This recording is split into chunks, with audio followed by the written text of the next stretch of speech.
शिखर जी में जो दान देते हैं ठीक है, वहाँ के मंदिरों को भले दान दीजिए, लेकिन जो वहाँ के मंदिर में दान दिया वहाँ के मंदिर और उस धर्मशाला में ही लग जाने वाला है।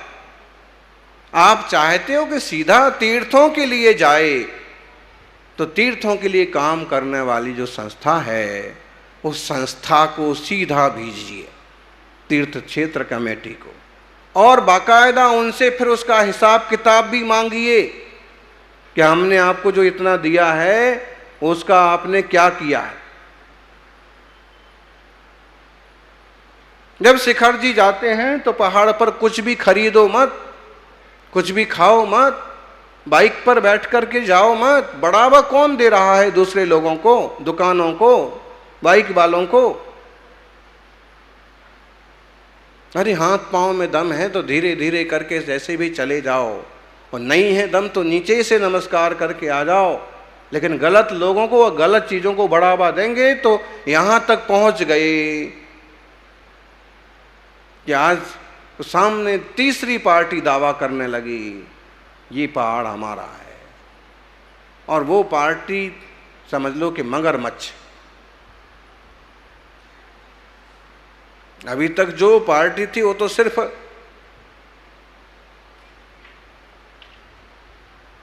सादा सांप थी, अब वो दूसरी पार्टी हो गई तो अजगर है, पूरा निगल जाए।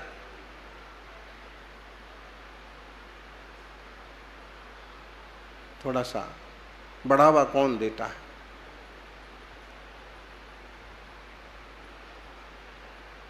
हमारा एक शहर में जाना हुआ, तीसरा कैसे हुआ हावी हो जाता है, तो वहाँ के एसपी हमारे पास बहुत ज़्यादा निकट से जुड़ गए।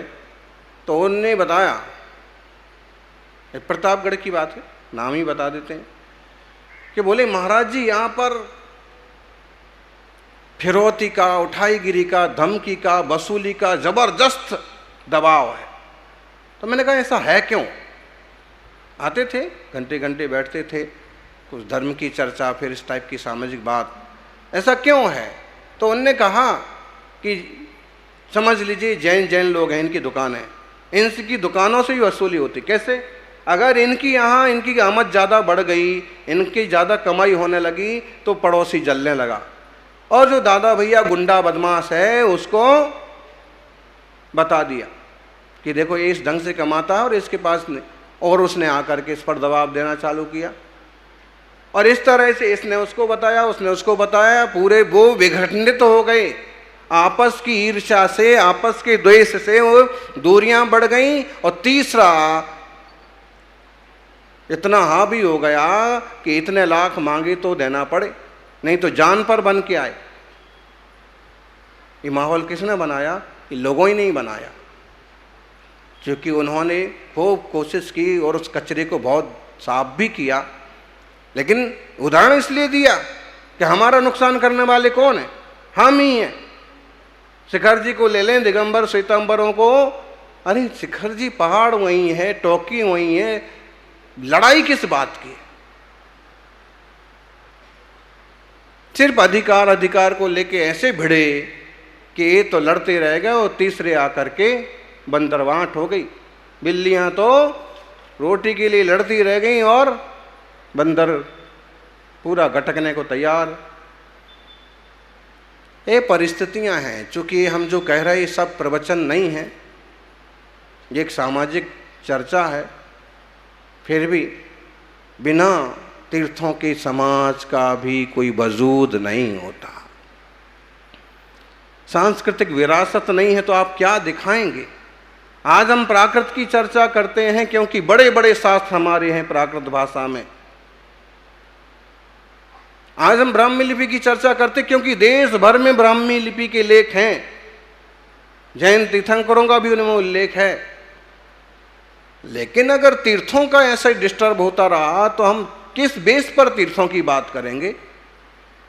कुछ तीर्थ ऐसे हो गए कि वह हमारी लिस्ट में से भी गायब हो गए, हमारे होने के बाद भी।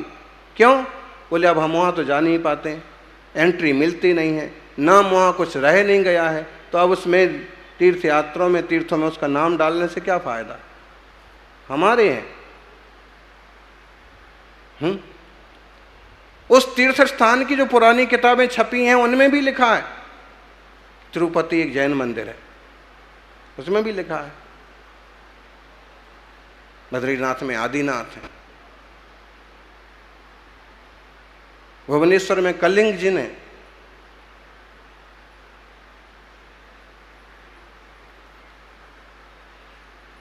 क्या करेंगे? सबसे पहले संख्या बल पर ध्यान दो। बढ़े अच्छी बात है, ना बढ़े तो विघटित तो ना होती जाए। एक ही छोरा हुआ, भाग करके चला गया अमेरिका, पूरा वंश खत्म जो पीढ़ियों से तैयार किया था। बराबर कह रहे कि नहीं कह रहे?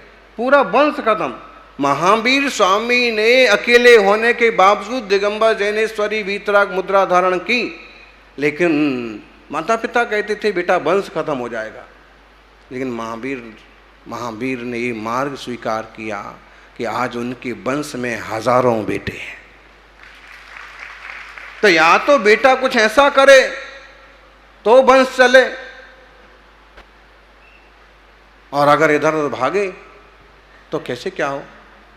ये समस्याएं हैं। इन समस्याओं को खुद के विवेक से, खुद का विजन बना के सामाजिक जागृति से जोड़ना, निपटना पड़ेगा।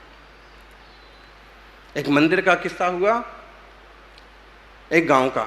इस मंदिर के दर्शन को माताजी चली गईं तो दूसरे मंदिर वालों ने विहार करने का भी, अब हम विहार नहीं करवाएंगे, उस मंदिर में कैसे चलेगा। इतनी दुष्ट बुद्धि के लोग कहाँ से पैदा हो रहे हैं। इनको ये समझ नहीं कि धर्म क्या चीज है। ना कितनी बड़ी बड़ी हो गई हैं, एक उस्तरा लेकर के सबकी काट दी जाए तो बढ़िया हो जाए। इतनी बड़ी बड़ी नाक हो गई कि अपने से बड़े आदमी को कुछ नहीं समझते, उम्र के बड़े पुरखों को कुछ नहीं समझेंगे, नेतृत्व को कुछ नहीं समझेंगे। यहाँ तक कि साधु संत जो सहजता से मार्गदर्शन कर रहे उनको भी गिनने को तैयार। कहाँ जाएंगे भाई? क्या होगा? अहंकार ज्यादा जरूरी है कि उद्धार ज्यादा जरूरी है? आपकी दिल्ली का भी वो प्रसंग बना था, वो कौन सा शिवा इंक्लेम था, क्या था हैं? ऐसी दुष्ट बुद्धि के लोग अपने ही मंदिर को, अपने ही उस चीजों को नुकसान हो जाए भले, लेकिन वो उनकी जो डॉग फाइट है वो खत्म नहीं हो सकती।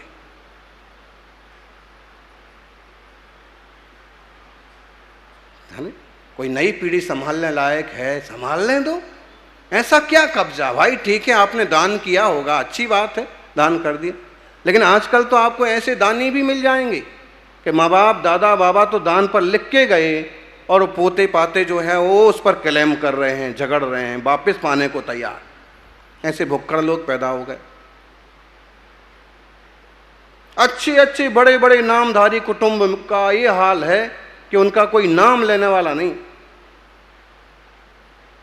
क्यों? किसने बिगाड़ा? इसको समझना पड़ेगा, संभलना पड़ेगा। धर्म को धर्म समझें और अपने श्रद्धांत से आत्म कल्याण के पथ पर बढ़े। आज हमें मोक्ष पावट की 24वीं की गाथा पर चर्चा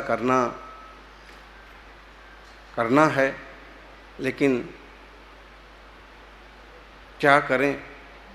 बारूद तो भरा हुआ है, काड़ी लग जाती है तो फिर फटफट की आवाज़ आने लग जाती। तीर्थों को लेकर के और धर्म के में जो पक्षपात होते हैं इनको लेकर के हमको भी बहुत विकल्प होते हैं। इतना बढ़िया समाज, इतना बढ़िया दर्शन और कहाँ मिलेगा? बताइए जी, बताइए। ऐसा कोई धर्म है जो ये कहता हो कि तुम जैसे लोग भी भगवान बन सकते हैं? वो धर्म और दर्शन कहीं कोई है तो सच्चा जैन दर्शन, जैन धर्म। अब इसमें लोग इतना न समझ पाए कि भगवान बनने के पहले अभिमान छोड़ना पड़ता है, भगवान बनने के पहले वात्सल्य बढ़ाना पड़ता है, भगवान बनने के पहले सम्यक दर्शन होता है, सम्यक दर्शन के 8 अंग होते हैं, सम्यक ज्ञान होता है, फिर सम्यक चारित्र होता है, सम्यक चारित्र से सारे बैर विरोध धुल जाते हैं, राग द्वेष खत्म हो जाते हैं। शुरुआत तो कहीं से होना चाहिए ना, भाई भगवान बन जाता है। 100% सत्य है, 100% सत्य है कि जमीन में दबा हुआ हर सोना शुद्ध सोना बन सकता है। जमीन में निकाला हुआ स्वर्ण पत्थर, उसको अगर 16 ताव दिए जाएं तो हर पत्थर सोना बन सकता है, लेकिन वो बनने को तैयार हो, निकलने को तैयार हो। हम अपनी कसाय छोड़ने को तैयार ना हो तो महावीर भगवान भी हमको भगवान नहीं बना सकते। शुरुआत तो शांतता से होती है। हम थोड़े से लोगों को यहाँ देख रहे हैं, उनकी बात करने का तरीका, उनकी सोचने का तरीका, उनको सबको लेके चलने का तरीका। अध्यक्ष जी बोले कि हम कहीं भी अपना नाम नहीं लिखवा रहे, सचिव का हमारा कोई कहीं का गौरव किसी का नाम नहीं आ रहा। हम सिर्फ ये सोच के चल रहे हैं कि सब लोग ही काम कर रहे और सब लोग मिलकर के एक साथ चलो। किसी को ऐसे ना लगने लग जाए कि भाई देखो ये आ गए ना, ये अपना करने के लिए आ गए। ऐसे भी लोग हैं कि कोई चिल्लाता हुआ आता है फिर भी शांति से जवाब दे रहे हैं। अच्छे लोग भी हैं, लेकिन हम उन लोगों से आग्रह करते हैं जो बात बात पर अड़ते हैं, हट करते हैं, देवशास्त्र गुरु की भी आसाधना कर देते हैं। उनसे आग्रह है इन सब चीज़ों से बचो।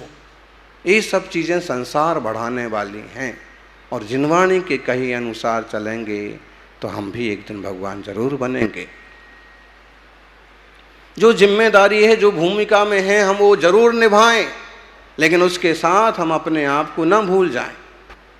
आचार्य कुंद कुंद स्वामी कहते हैं, आई सोहर्ण जोएण शुद्धम हेमम हवीजह तहय कालाई लद्धिये परम अप्पा परम पो होदी। मोक्ष पाहट की 24वीं गाथा है। आचार्य देव बोले कि बहुत अच्छी तरह से शोधन किया जाए, योग्य द्रव्य हो, योग्य क्षेत्र हो, योग्य काल हो, योग्योपादान योगेन दृष्टा स्वर्णता मता द्रव्यादि स्वादि संपत्ता बात मनोप्यात मता मता। अगर योग्य द्रव्य क्षेत्र काल भाव सब मिल जाएं तो शुद्धम हेमम हवाई, जो पत्थर है वो शुद्ध सोना बन सकता है।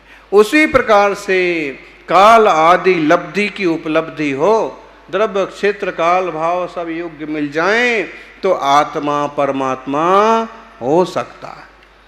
हमारा तीर्थों का आग्रह है वो भी इसलिए है कि ख्याल बना रहे कि कोई ऐसे परमात्मा हुए हैं जो यहाँ से मोक्ष पधारे। ख्याल बना रहे कि कोई ऐसे लोग भी हुए हैं जो सब कर्मों को मिटा करके गिरनार से, शिखर जी से, मंदारगिरी से, पावापुर से, मांगी तुंगी से मोक्ष पधारे। जाएंगे, वहाँ जाएंगे, बैठेंगे, स्मरण होता है, वैसा होने का, बनने का कभी भाव भी होता है। इसलिए इन सबों की सुरक्षा जरूरी है। वो केवल मिट्टी पत्थर के पहाड़ नहीं है, वो एक स्मारक है जो हमें याद दिलाते हैं कि आपका आत्मा भी ऐसे तपस्या करके परमात्मा बन सकता है। यूं तो 2.5 द्वीप में सब जगह से कोई ना कोई जीव मोक्ष गया है, लेकिन प्रकट रूप से जो प्रसिद्ध भूमियां हैं, कम से कम हम उनका बहुमान रखें। याद करें, इस शत्रुंजय पर बैठ करके पांडव मुनि राजों ने कर्मों का नाश किया, अपने आत्मा को शुद्ध किया। जैसे सोना शुद्ध हो जाता है तप तप के 16 वाणी सोना, वैसे ही तप करके, त्याग करके, राग द्वेष मोह छोड़ करके उन्होंने शुद्धात्मा को उपलब्ध किया है। हम भी उनके जैसे बन सकते हैं। यानी लोग कितने विचलित हो जाते हैं, जरा सी समस्या आई हाय हाय करने लग जाते हैं।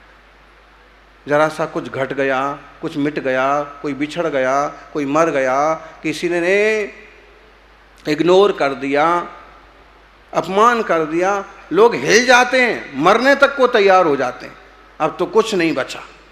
लेकिन तीर्थंकर भगवंतों का जीवन देखो, उपसर्ग विजयी मुनिराजों का जीवन देखो, उन्होंने कहा, उन्होंने करके दिखाया, बोले शरीर भी मिट जाए तो भी तुम्हारा कुछ नहीं मिटता।